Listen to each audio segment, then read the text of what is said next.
Hello, friends. We have some exciting news. Joy and I have started a Patreon. You can find us at patreon.com/BokPod. That's BokPod, spelled BOCPOD. If you see a cute chick wearing a headset, you know you're in the right place. We would really appreciate any support you're able to give. If you find you're not able to at the moment, another way you can show your support is by rating us on Apple Podcasts or wherever you listen to the show, and by following us on Twitter and Facebook. We're grateful to all of you for listening, regardless of how you choose to support our show. And now, on with the episode. Hello, friends. It's Binge O'Clock, the podcast where we watch something and then we talk about it. I'm Joy Selden, and I've seen almost everything. I'm Danielle Nga, and I've seen almost nothing. I'm Nella, and today I let medical professionals take my blood for the greater good. Woo! Yes, there is currently a blood shortage in New York City, and Nella and I both went out to do our part. Yes. I took such a hard nap. I feel great. Perfect. Just in time to talk about, there's lots to talk about in these 4 episodes. So for this episode of Binge O'Clock, we watched Fringe Season 1, episodes 11 through 14, and experienced giant cold virus, killer internet, porcupine metamorphosis, and overzealous skin. Yep, sure did. So which part of Fringe science, or you have got to be kidding me, did all of you have the most feelings about? Look, the fast-growing skin that suffocates you to death, hands down the most horrifying. Oh, yeah. Without a question. Ugh, and then when Olivia tries to give the agent the tracheotomy and there's that moment of hope and then the skin just grows right over the little tube. I was like, oh. No, that's awful. This poor green agent. Thanks, I hate it. Our agent, poor agent, he was really trying to be that second Charlie, and he just didn't make the cut. There can only be one. This was the same agent from earlier in the episode, right? The one who was formerly dating the SEC agent who led them to the... Yeah. Yep. Okay. Well, yep. He was just so bright-eyed and bushy-tailed. I know, but you see, you called in a personal favor from an ex, so you had to die. I don't know. I guess those are the rules. Or maybe someone should have just told him to wear gloves when he picks things up at a crime scene. Or that. I mean, I'm still a little like, why is it the $2 bill is the trigger for this? Like, because people like them. Like, he saw it in the drawer, and he was like, ooh, $2 bill. I mean, you look at it and you're like, I haven't seen those in a while. And you do. You touch them. You go to pick it up. A regular $1 bill. No one gives a swear jar about those. Oh, there it is. There's the first one of the episode. Well, I was at 10 for episode 2. Hopefully by the next episode, we'll actually have a swear jar count. Just to get a little off topic, usually it's 25. It's, a quarter in the swear jar. But I think for this, I just need to be an adult and offer $1 for every curse. And then research. It just give you rampant. I mean, also, it's going to a good cause. So I know it is. I mean, I want to support, Black women in sciences as soon as I find a charity that I think will align most with the nonsense that is Fringe. Yes, exactly. We need to do a deep dive into financials and make sure we're choosing the right one, but there will be one. Yes. Yeah. So I'm looking forward to that. Also, to piggyback on that, I'm pretty sure going back and editing, I realized that I also needed a swear jar for last episode. So for every new Patreon we get for season 2, I will be making a donation to the same charity or a similar charity as well. Because apparently I also need a swear jar. Well, what can I say? I'm a corrupting influence. You'll never get me. My teacher filter will protect me. Danielle, the last bastion of hope. Yeah, the overzealous skin was intense. The killer internet for me reminded me of a movie called Fear.com. Maybe there was someone evil online in Almost Human made you mention Fear.com. Look, if we have to use horror movie tropes to get people to stop clicking on swear jar adware, so be it. Like, don't click on adware. Don't do it. I don't know. do it. And like when Ella clicked on it, that made sense because she's a child. She doesn't know what to do. But this teenager who spends all his time online chatting with his friends, I was like, really, dude? You just click it? Really? Like, and then you're like, why is my computer so crappy now? And it's like, you know why, Chad. You know why. Mm-hmm. Was his name actually Chad? It's fine. No, I don't. It doesn't matter. Wasn't. It was something else. It was the only name I had in my Rolodex at the moment. That's fair. No, it's fair. I gave a pint of blood. Get off my back. I was so mad at the villain in that episode. His whole thing where he literally wasn't killing the people who actually hurt him, only their loved ones. I was like, yeah. It's just like, well, that's why you're a right bastard, and you need to get got. Mm-hmm. So if only they could have gotten you sooner. Also, if only it could have been like, and then he got and he shot himself. Like, I know, it wasn't a great end for him. I would have preferred that he just, went to prison for life. Mm-hmm. Yeah.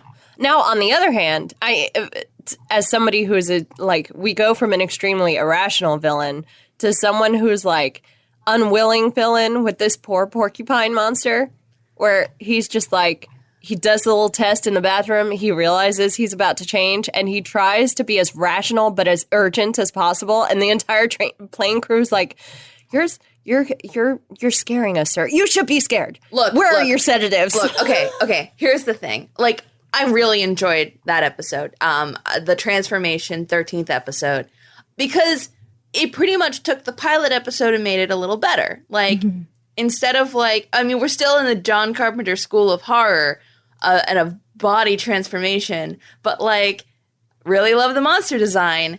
Here's my one quibble with our porcupine friend. So you know enough to bring a test for if you transform. And then he asks the crew to round up as many sedatives or, Xanax or tranquilizers as the passengers have on hand. My good sir, if you knew this was a possibility, why were you not carrying the dankest swear jar tranquilizers onto this plane in your carry-on? You brought the test. Why not some tranks? Probably. It should have been in the same pocket. I'm just saying, proper preparation prevents poor performance or porcupine men. See, I was very solidly on team, this man should just never fly. I actually just don't think he should ever get in a plane, even with an entire suitcase of sedatives, which, by the way, I bet they wouldn't even let him bring that onto the plane. No, look, there are plenty of drugs that, look like perfectly cromulent drugs that he could bring on the plane. You're already taking the risk of going on the plane, my good dude. Bring some Xanax. Bring, a whole bottle of Xanax. Just wipe yourself out on it. There are ways. Yeah. I mean, it probably wouldn't have done anything, honestly, though, because of that second guy. They pumped him full of all sorts of things and then ended up having to just put him in a medically induced coma. But then at least it would have shown that he thought he had a solution, and that's why he felt safe to get on a plane. Yeah. Right? Yeah. And then you could have had him being horrified that, and he's, half drunk on meds, but still transforming. And then he could have the body horror of, it wasn't good enough. Oh, no, it wasn't good enough. And then he goes, porcupine swear jar on everyone. It's such a porcupine monster. It's so weird. Especially when the spines come out of the t-shirt. Yeah. It's such that good John Carpenter swear jar. I'm really here for it. Very good. I also like when they turn over the body and you just see the face of the porcupine staring up at them. That was perfect. You know what? I am totally with you on your quibble, but I definitely a little bit wanted you to say that your quibble was there were no twins in this episode. No, you can only have twins once. And Charlie's on it. If there were twins, Charlie would have found. I feel like Charlie is slowly setting up a checklist of things. That it's check if it's twins, check if it's this, check if it's that. It's definitely a Hulk problem because it's I'm sure the Incredible Hulk doesn't fly in planes. Like, it's one of the reasons he walks everywhere. Because he's like, well, if I get angry, 36,000 feet in the air, it's going to be bad. Exactly. That's the real solution to this. Although, slight tangent, speaking of medically induced comas, and the question of what science things in this series of episodes we thought were strange. Yep. My problem with that question is I actually don't think I have a hefty enough science background to be able to put a finger on what actually makes sense and what does not make sense. I did, though, when the person was in the medically induced coma. At one point, Walter says they're using a watermelon as a control group. What? Yeah, exactly. Yes. And my brain went, huh? I think it was something like, we are using the cells of a watermelon as a base, and then we are, like, infecting the cells with his blood or something to see what it does to the cells of the watermelon. It was very strange. See, I think even my brain was like, hold on. In the recesses of my admittedly D student brain, I think there's a thing that happens with fruit specifically that is like highly, like the flesh of it is really porous and loose and it's really liquidy. Like melons, for some reason, I remember being a big deal in science, but I can't tell you why. I mean, they're a big deal at science parties when you put the vodka in them because you've been working, 18 hours straight in the lab and you got to cut loose. Well, anyway, there's mine. Watermelon as a control group for some reason. I mean, maybe they just really wanted to hear John Noble say, and a watermelon. maybe some of the writers were like, what words can we make John Noble say? Another piece of You've Got to Be Kidding Me was I really enjoyed the ZFT testing and the cortexiphan sort of breadcrumb trail that I almost just called him Jared Harris, that David Robert Jones leaves. Or Jared Harris himself is a part of ZFT, obviously. Yeah. No, that David Robert Jones leaves for Olivia and in just trying to get her to do something. And I really enjoyed the way she was resistant in a very realistic, like, no, like, I'm not going to dance for you. I'm not your dancing monkey. Yeah, no, agreed. And just the things we're setting up in these episodes with Olivia and with ZFT, which is still, every time I see it, I'm like, yes, German for happiness and misfortune of others. No, just kidding. It's the destruction of humanity by technology or something, whatever. That's what it stands for. And for those of you playing the home game, it's like a book, a pamphlet that has been a manifesto that's been passed around, and like no one knows who the author is, correct? Or it's a pseudonym, I mean, we in the show have our suspicions. Yes, exactly. That's my eyebrow cock. I was like, well, we have, by episode 14, we have some strong suspicions about whom might have written said manifesto. But regardless, and it has created. And here's where I get a little fuzzy. And is it that they're anti-technology or that they read the writing on the wall? So they are are they like end of times people where they're trying to stop it? Or are they end of times people where they're trying to trigger it so they can like, I'm a little confused about what exactly they're trying to do here, since they are using so much of this technology to seriously swear jar up. Well, okay, so I have to try and do this without spoiling what's going to be revealed. But here's what we know so far. Yes. I'm fine with it. Here's what we know so far. And I'm happy to speculate. No, Danielle is entirely wrong when we finally get into it. Danielle is a lot better at the here's what we know so far because Joy will be the person to drop something unfortunate that is definitely a spoiler. So Joy is going to be very quiet during this. Here's what we know so far. Mitchell Loeb says specifically that there are two sides in this war. So we know that. We know that there's a multiverse. We know that part of the manifesto says that only one world will survive, either us or them. So we can presume that the two sides are this world and another world. And the other thing we know is that the other world has more advanced technology than this world. So I think that they are using technology in order to combat a larger evil. Right. Is what we know so far, I think. Huh? Okay, I can grok that. Still, they're zealots and they're awful, and they sure do kidnap Liv. They do, and it's always bothered me because I've never really understood why the recruits have to be unwilling, specifically. Yeah.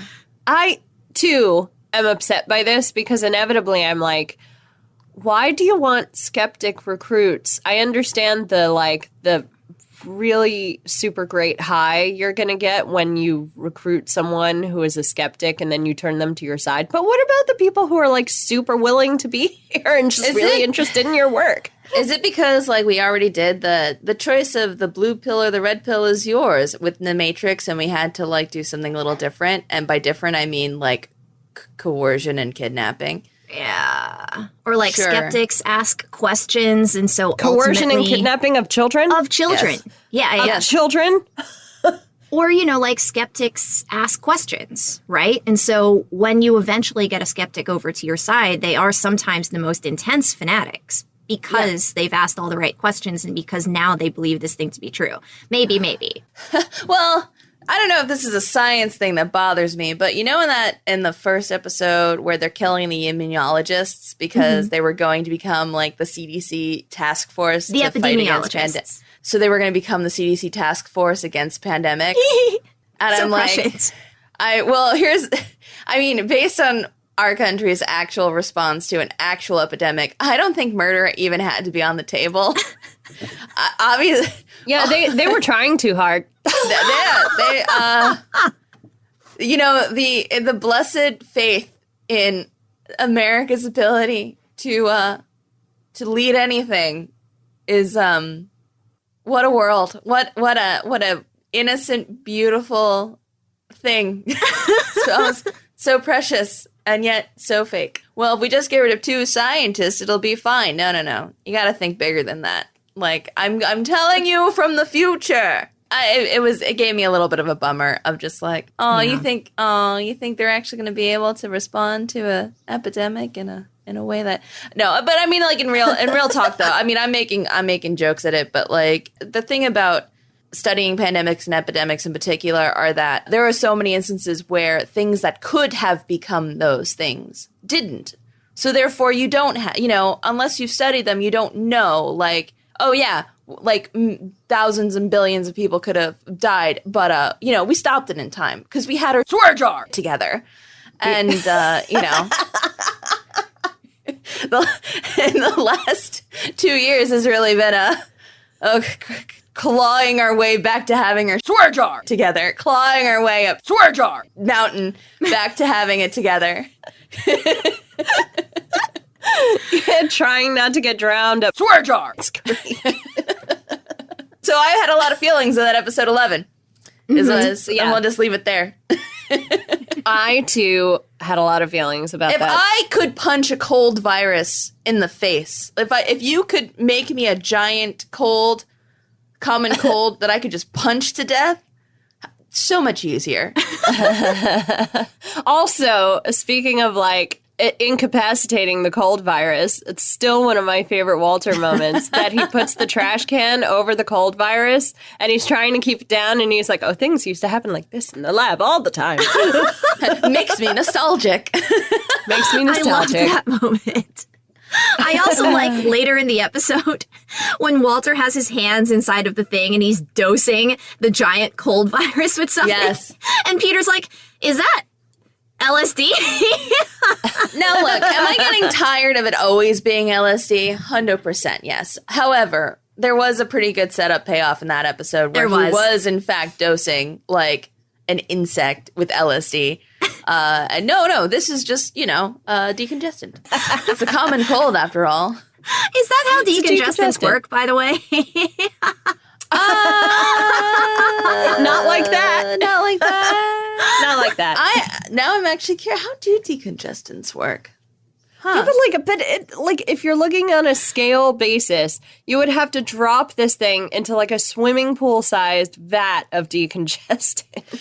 Also, though, it's okay, this is also a thing that with all these things that are super microscopic being made giant. I mean, there is an issue with like things are evolved to, you know, not be crushed under the weight of gravity, right? Mm-hmm. And something that's microscopic is so much less affected by gravity, unlike, say, an elephant, you know? Or like why, like, you know, blue whales, they're fine in the ocean, cannot handle being on land. They would be crushed under the weight of their own bodies, kind of thing.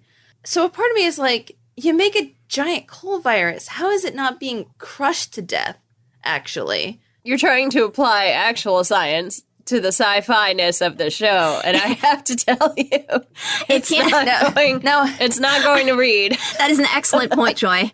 And also, it's goo. That's how. I don't know. It's goo.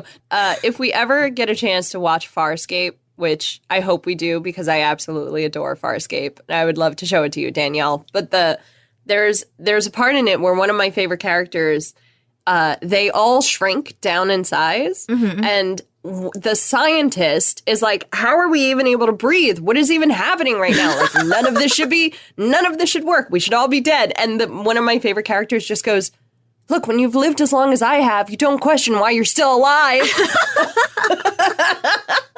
And I have therefore accepted that for literally all other forms of science fiction where I'm just like, I'm not going to question it.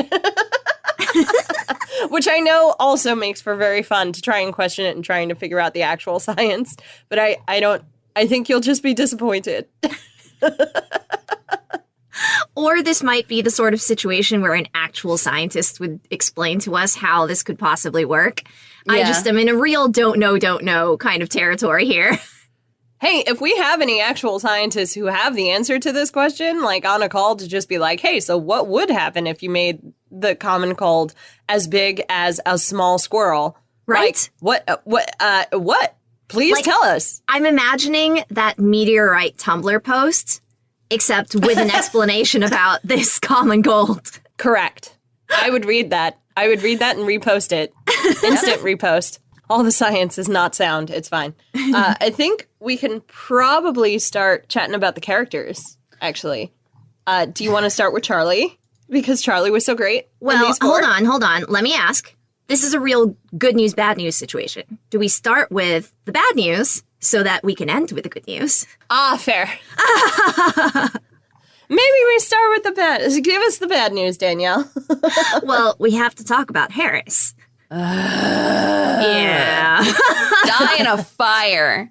Okay, here's my thing about characters like Harris. Just before you say the thing, I had thought that I would, like, I had forgotten how much I hated Harris because I was so busy hating Loeb, and then Harris showed up and I instantly was like, oh no, this guy! Yeah. Like, he doesn't even actually show up. When we first meet him, he's literally getting into a car because he called Broyles to be like, I'm coming in to watch your stuff. And like, I had forgotten how much I hated him as soon as he showed up on the screen. Anyway, go ahead now. This is the kind of propaganda, propaganda, if you will, that I hate the most, where a character comes in from internal affairs and makes our good guys' lives so much harder and does not listen to reason and gets people killed and has like such a chip on their shoulder and is looking to wreck the career of somebody who wronged them. And this is such a trope. Every time I see it, I get so annoyed by it because the fact that the basic mechanism for oversight is always a problem. Always a problem. And it's just super telling. And it's such shorthand conflict for the writers. So to me, it always feels lazy. I have yet to meet and internal affairs got involved that didn't feel like we needed to have conflict and we didn't know how else to do it. Yeah, and I hate it. And then add the fact that Harris is an actual rapist. He is an actually terrible person. But you're right. I think the part that's most damaging about the trope is the way that it's played is that IA is always bad, cops are always good. Or there's always the good cops that get targeted by IA, right? Because like sometimes you'll have it where it's like, okay, well the police district is corrupt, but you know they're focusing on the one good cop, and it's like no. No, could we please just step away from this storyline? It sucks. There's so many plot tropes that this show falls into just because of... I feel like in the aughts, we were all really susceptible to seeing these plot tropes again and again and again. We have to rename the hashtag Joy. Now it's that 2008 shine. 2008. Ugh, it doesn't have the same... The 08 shine. The 08 shine. There we go. You did it. I feel like that should be on a... There's your t-shirt. Like, it's a can of 08 shine to, like, smooth over your television. Layered all over everything. When you want to talk about 9/11, but you don't want America to be the bad guy. And there's your tagline right there. Oh, boy. Yeah, Tell the me aughts I'm were wrong. full of this. No, the aughts were full of this. And it wasn't even like, 2013 wasn't even for Almost Human. Was definite. We were still there. Yeah. Well, because we were still there, as in, like, in Afghanistan and in Iraq. We were still there. Literally still there. Yeah. But to get back to the characters, though, Harris, I can't stand him. And No. I can't, but trust me when I tell you, he eventually is not on the show anymore. So just hold out. Well, and also... Why, is he carted out in disgrace? I would love that. Or does he just, like, deflate like a popped balloon? Like, I don't know. Which one is it? Spoilers. Yeah, I know. Wait. So after calling Broyles, the first thing he does is have Olivia cuffed to the hospital bed when she wakes up. Very clearly just a power move, because he literally throws her the key right afterwards. Yeah, tased and dragged to a hospital unconscious, cuffed to a hospital bed so that when she wakes up after having been abducted, is basically alone in a room with him. And I'm like, who sanctioned that? Yeah. He's the one in charge. Yeah. The only thing I like about that scene is his summary of her entire team. I think it's actually pretty well done. So the reason Harris is there is there for the outside world peering into the Fringe division, right? Yes. Like, he's this character who's just like, what do you mean you, like, recovered a bunch of psychedelic frogs last month? Like, what? Because of a fever dream you had. Like, he's the outside world projecting onto Fringe team, and that is his only purpose, and that's where he should stay in his lane. But sorry, continue. He is middle management. Coming in and pushing papers because someone higher up than him was like, I'm sorry, but you haven't really been doing a lot, so we need you to pull your weight. And then they take it out on the people who are actually trying to do some work. Yup. I do enjoy seeing Broyles put him in his place multiple times. Yes. Because Broyles is now on the Olivia train, and Broyles is like, wow, I can't believe I stood up for you. Holy crap. Right. If he did stand up for him. We were talking earlier about whether we think the writers have just elected to redact that little bit of the pilot. Yeah. Because there's clearly no love between Broyles and Harris. Yeah, it's, I mean, again, like, if I have to write that fic of, like, so at some point between the pilot and this, like, they had dinner together, and, like, Harris was just the grossest man. Like, and the stuff he said, like, having absolutely no remorse, and Broyles having a come to Jesus moment about this guy and how, and I could do it. I'd be there for that, I would read that fic. Yeah, so Harris is just the worst. So there, we got that out of the way. Now we can move on to more celebratory character moments, unless we wanted to rag on Harris more. I just have this note about how Mitch is also the worst, and I say, go get a drink with Harris at the bar for the worst people ever, where I hope the drinks are watered down yet expensive and the beer lines are never cleaned. So I just had a lot of hatred in my heart watching these. Actually, I mean, we do, like, Loeb is also the worst. Yeah. But the good news is Loeb actually gets caught because Olivia puts 2 and 2 together, recognizes his shoes from her abduction, and goes to his house and then gets into a fight with his wife. A lot of times in these shows, you don't see a lot of women fighting. Yes. Either other women or other men, whatever. Like, you just don't see a lot of women actually getting into the tussle. And I like that Olivia gets to do that, especially also with other women. Yeah. Because you don't get to see that either. Yeah. But yeah, and she, you know, they scramble for the gun. She ends up shooting her in the head. Yep. It was a great fight. And the lead up to it, too. Like when Olivia uses that sink trap to kind of distract her and then gets behind her. And then Samantha does the fake cry. So Olivia can't shoot her. The whole thing, especially beginning with Peter calling and very dramatically telling her to get out of the house right now. Yeah. I also love that Charlie is like, wait, what happened? What did you hear? And Peter's just like, hang on a second. I can't talk to you right now. I need to call Olivia and tell her to get GTFO. My notes for that section just say, hurry up, Kyle! Peter's contact. I love that you wrote that down. Good job. No, yeah. And that's like that Charlie moment into like Olivia being like, I need your help. And then Charlie being like, hey, Peter, I need your help. Yeah. I think, Nella, you said you wrote it down. Oh, no. I mean, so the scene is just great because Charlie, Olivia may have a lead on who abducted her, only she can't pursue it without some help. I can't help her. Peter, why not? Charlie, suffice it to say that sometimes the problem with being in law enforcement is that you got to obey the law yourself.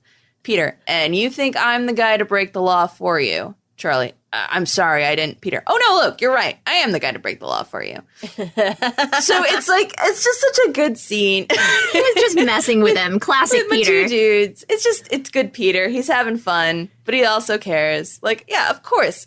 That's my favorite. It's like, you know, don't you have one of your contacts? And he's like, what is that supposed to mean? It's like, you know, they're always a little weird, and you're a little weird. It's so good. It's so pure. I was so pure. I was so happy to have Peter settle into this space of being the weird guy on the team with all the contacts, rolling, as Danielle would put it, rolling lore and coming up with a yeah. Or rolling contacts if you're playing Fate. Yeah. Yeah. Spend a fate point, create Markham. Yeah. Done. I also really love Markham. Markham is my MVP for these 4 episodes, even though he was only in 1. But he gets them a manuscript of ZFT. Yes. And I'm just like, wow. This thing that the FBI can't find, that who knows who wrote it, like the zealots have it deep underground. And Markham's like, oh yeah, I had it. It was holding up my table. Here you go. Like, I mean, not only does he find that manifesto, he also calls Peter out for lying and saying Olivia's just a friend. Also ships it. Ships it so hard. I believe we also get introduced to Rachel in these 4 episodes. Yes. Olivia's sister, younger sister with a daughter. I really like the addition of Rachel and Ella in this show, actually. Mm-hmm. Well, because so often I feel like in these shows, like, you know, these federal agents, these cops, they have no family, they have no connections, their life is only their work. And like, no, actually, Olivia, while her life is her work, has other reasons outside of the FBI to live. Yeah, no. They humanize her. Yes.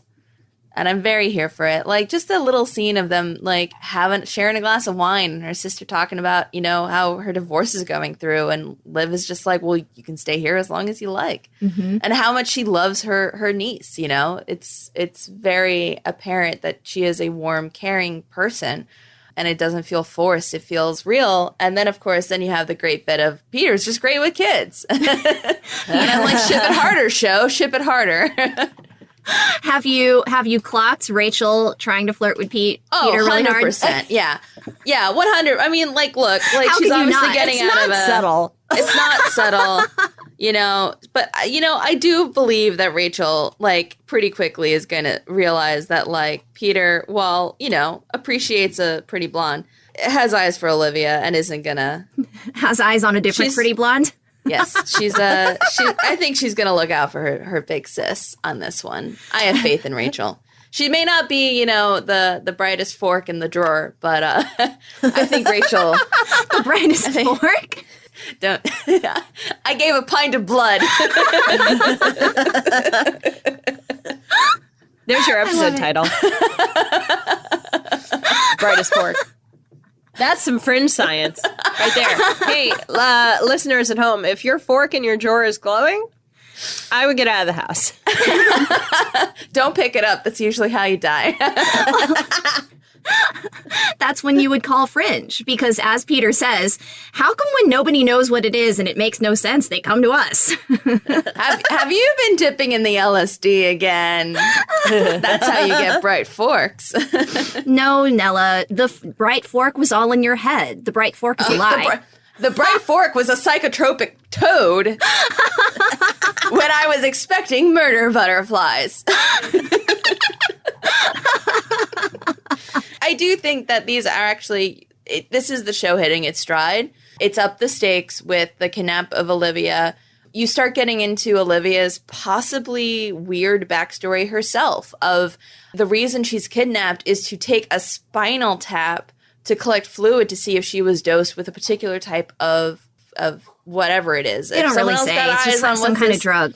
Yeah, and that's why Jared Harris, Mr. Jones, is so interested in her and wants to bring her over to his cause because she has been dosed with this thing, she possesses some sort of extraordinary ability herself. And of course, for Olivia, this is bupkis. This is nonsense. Like, she's not anything special. She just works hard and, like, he's trying to get into her head.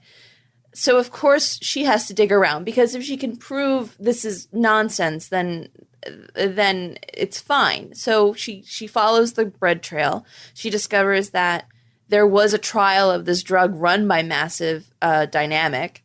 So she goes straight to Nina. Now, of course, this makes me a little bit with how did you get to NYC so quickly?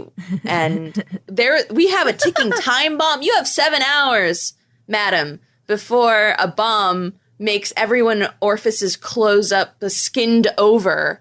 Like, maybe now's not the time to follow up with Nina on this, but whatever. You have your priorities. And okay, like, I'm being facetious. She's doing this because if she could prove to Mr. Jones that there's no way she could have been dosed with this chemical, this drug, then she's really trying to poke holes in his own fanatical belief, right? Because he set up this test for her where she's supposed to turn off these lights in a box with her mind. And well, when you say it like that, Nella. And meanwhile, she has Peter on it, reworking the electric of the box so that it appears that she does this without actually doing it. Her concentration face for that scene is so my favorite thing that she does in all 4 episodes. Yeah. Sorry, go on. Back to Nina. Like, at first she thinks, or she is told by Nina that, we only did 1 drug trial for a very short period in Iowa or something. I don't know. Ohio. I forget the state. Ohio. One of those states. And of course she's like, then there's no way this happened to me. I was on a Navy base with my dad, like with my parents, like in Jacksonville, Florida. Yeah. Like, and I've never been to Ohio, so like whatever. Yeah. And then of course it turns out later Nina, and a part of me is like, Nina knew. She was waiting. She was drawing it out to drop the bomb. I mean, I don't know. Sometimes I find myself tempted to think that as well. And then sometimes I remember that this is a huge company who's had their fingers in literally tens of thousands of experiments all over the country, if not all over the world. Like, there's no way Nina would know about every single case study and trial and everything. A part of me happening. feels like she was able to pull out that information really quickly. But she had to look for it. Yeah, she did look for. I mean, I don't know. There's we could play this 2 ways. Nina is the Xanatos Gambit of all things. Like, and she knows exactly how everything plays out at all times. Or Nina, while also being, also having her fingers in a lot of pies, like, sometimes is surprised herself by how far the rabbit hole goes at Massive Dynamic. Who can say? I haven't watched this whole series, and I'm carefully not looking at any of your faces right now. So, no, Nina Sharp in this episode. I mean, this actress is amazing. By the way, I love everything else I've seen her in, which I think is really only a few other episodes of like Person of Interest and a couple other things. But like her whole choice for the way to play this character in Fringe is the constant forward-facing customer service, like, face of the company that she is when William Bell is out of the country or, you know, unavailable. And I think in doing that, it creates its own narrative of, you could read it as she is keeping this mask carefully in place, or you could genuinely read it as this is literally just a PR phase. Hang on, let me check something. Yeah. Yeah. It could go either way. Totally. I love that about her. Me Yeah. too. I mean, look, I'm Nina here so for much. it. I'm here for it. I'm here for Nina. Well, yeah, I think that brings us to one more thing. And I can go first if y'all want to think about it a little bit more. Go for it. Sure. So the father that we were like, oh yeah, the villain in this episode, Brian Dempsey in the Internet Killer episode. Oh. Chris Bauer, I've seen in so many other things. Hardly ever. I mean, I know him mostly from True Blood, and I've seen him in The Wire also, I think. But I hardly ever get to see him as a bad guy. Usually he's just like a well-meaning dude who, like, maybe he gets it wrong, but, like, he's really trying. Yeah. And it was kind of nice to see him be, like, just an angry father figure who has just been duped by... It goes back to, like, the Almost Human thing where it's like, okay, you just had a really bad day, so you decided to, like, kill children. Yep. A bunch of innocent people. Bunch of innocent people. Too bad, so sad. Because they, quote, didn't give him a fair shake. All right, bro. Cool motive, still murder. Yeah. Yeah, yeah. And it's just, it's nice to see an actor like that play a role like this, where it's just, and try, like, we were never going to have sympathy for him anyway. You know, looking back over my notes, I think, looking back on that episode 14, where we have Mr. Jones, and we have this ticking time bomb of this bomb that will make people suffocate to death because their skin fuses. And I'm just... Like, this is why we don't cheat on our homeworks, kids, because, like, Liv thinks she's fooled him with, like, this trick of rewiring the light box with Peter's help.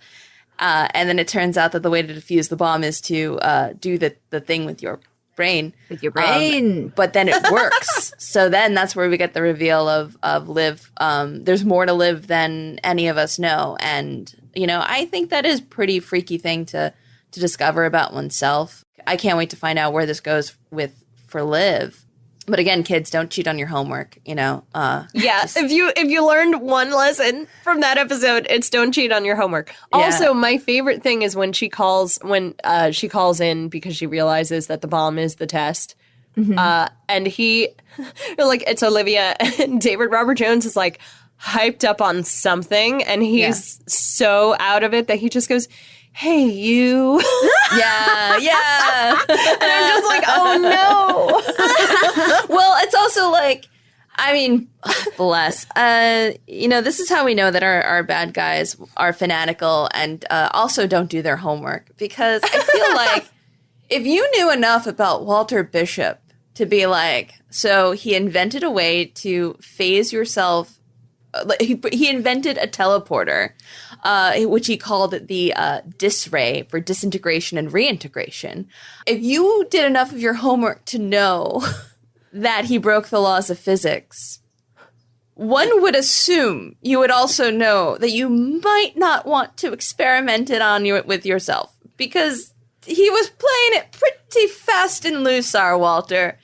And then he broke it down into pieces and put it in safety deposit boxes. Like, he wanted to make sure it never saw the light of day again. Yeah. That's the sort of thing where it's like, you know, if Walter is the one who says that something is a bad idea, that's when you really need to back off. Yes, and you know, Mr. Jones learns the hard way, and you know, it's right back at Peter's original quote of "You broke the laws of physics," and Mother Nature's a bitch. Yes, and I just also, you know, Charlie, he's still my MVP. I enjoy how when Liv gets kidnapped, Broyles is like pretty much makes him second in command. Yep. Yes, and Olivia, I swear Broyles and Charlie were both vibrating with the "we have to save Liv" energy, and I was very here for it. I also really like that moment where Liv is trying to convince Charlie that she can see John's memories. I think that's where this happens. And no, here's what it is. It's when she's trying to convince him that Mitchell Loeb is the mole. And the first thing he says is like, Livy, that can't be true. And then she says one other thing and he just goes, you know what? What do you need? Yeah. No, that's Charlie is, he's such a good... No. It is the airplane It is the airplane episode because she is recognizing the people on the plane. And he's like, is this another gut instinct? Like, would you just level with me and tell me what's going on? And Liv has to say, so I mind melded with my boyfriend. While he was dead. And I have some of his memories. And, like, she says this in that way that a lot of people say it where, like, I know this sounds crazy, but it is 100% true. Yep. And Charlie just... I don't understand it, but yeah. I have 1,000 questions, but I'll help you get it. The questions can wait. The questions can wait. I will help you first. I need like 110 fics of Charlie and Liv not talking over drinks at a bar. Yep. Like, I need it because like these are like my federal agent twins. I love them. I love when they're in scenes together. It's not that I ship it. It's that they're my Fed twins. Like, they are of one mind. Yeah. My FBI twins. Did you have one more thing, Danielle? Oh, I was... my only other thing was John Scott, Harley, she got one last booty call in the Mindscape. And John Scott, we hardly knew you. I will miss your cut jaw, sir. Quite a striking resemblance there. He's a good looking man. Pity you had to go out like a swear jar. But yeah. Well, pour one out. My one more thing is just going to be the way Peter answered the phone one time, where he picks up and he goes, "Bishop's House of Horrors." I forgot about that. I loved it. I completely forgot about that. Yeah. No, that's Peter all over. This show's got some pretty good singers, I must admit. Some very good singers. And inevitably I write down 10 of them, and we can't just run through them in the course of a podcast episode because they're not. It's not going to be fun for anyone. Yeah.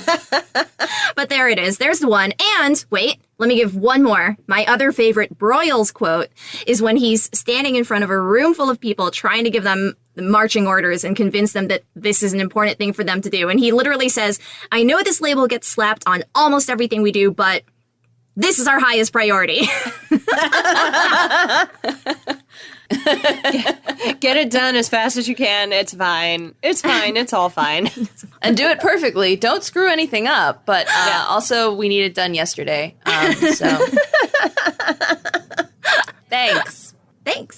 Well, with that, why don't we just go ahead and wrap up this podcast episode by saying we would love to hear from you. Please check us out at Binge O'Clock Pod on Twitter and Facebook, where you can answer the question, if you could teleport anywhere in the world, assuming you're not going to turn into a giant monster person, where would you teleport? Or you can email us at bingeoclockpod@gmail.com. As we said during our show's intro, we also have a Patreon. You can find us at patreon.com/clockpod. Disney World. Sorry, no, I was just Disney World. I would want to I'm not tweeting it at you. It would be Disney World. Now you know. There it is. The verbal tweet. There it is. Thank you, Nella. Thank you for being our first tweet of this answer. Tell your friends, tell your family, tell your loved ones, tell the porcupines in your life about Binge O'Clock, and we will see you next time.